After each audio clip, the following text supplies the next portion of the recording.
دا سلګونه میزونه او څوکۍ د پوهنې وزارت په مرسته د ملي دفاع وزارت د لیږد په همکارۍ د پکتیا پوهنې ریاست ته ورکړل شول چې د مسؤلینو په وینا د دې ولایت د ټولو ولسوالیو هغو مکاتبو ته به ولېږل شي چې اړتیا یې لیدل کیږي. د پکتیا د پوهنې رئیس مولوي عبدالقیوم فاروقي وایي د یادو میزونو او څوکیو د لیږد پروسه یې هغو ښوونځیو ته پیل کړې چې ودانۍ ولري او هم د زده کوونکو لپاره پکې د لابراتوار د عملي کار اسانتیاوې برابرې وي.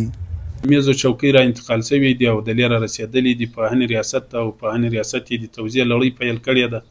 چې تقریبا ټولو ولسوالیو ته د مرکز په شمول 15 ولسوالیو ته د میز او چوکۍ توزیع کیږي. د اړوند لیسو مسؤلین د دغو میزونو او څوکیو په ترلاسه کېدو خوښ دي او وایي چې په دې سره به یې ډېری ستونزې هوارې شي، خو دوی په دې برخه کې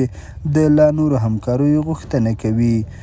د پوهنې د برخې کارکوونکی عبدالرؤف او نیازګل په بډایه خلکو بنسټونو غږ کوي چې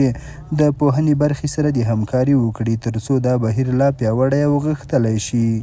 د چوکۍ، میزونه، کرتاسیا دا خو یو ډېر ګټور ګام دی او نور باید په لوړپوړو چارواکو، مؤسسو او شتمنو خلکو نه زموږ طرفه غږ دی چې باید دوی خپل هڅې وکړي موږ د مکتبونو سره د شاګردانو سره چې مو 50% اسانتیاوې مکتبو کې راشي، ځکه مو لابراتوار چې دی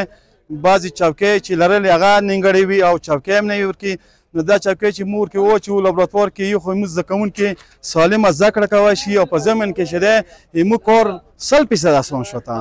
د پوهنې ریاست د مسؤلینو په وینا دغه میزونه او څوکۍ په داسې حال کې یادو ښوونځیو ته لیږل کیږي چې